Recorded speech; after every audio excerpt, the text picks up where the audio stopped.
So what is rhythmic movement training? Rhythmic movement training is based on the developmental movements that an infants make in the first year of life. You have all seen them. The little rocking movements that they make in the crib, that's the big stuff.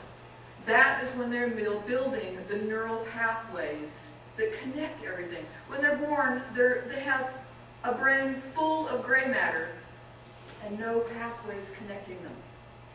So it's these little rhythmic movements that make it happen.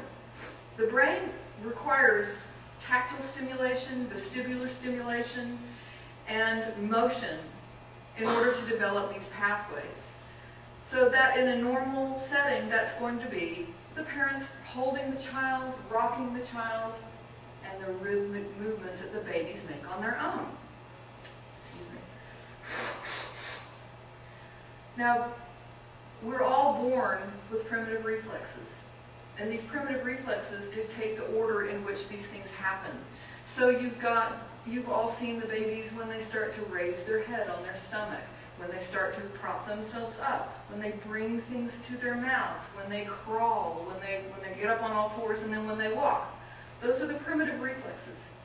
When those primitive reflexes get interrupted, for a variety of reasons, spending too much time in a baby carrier, not getting to crawl around on the floor enough, having an ear infection on the day that their brain was ready to do it, divorce, trauma.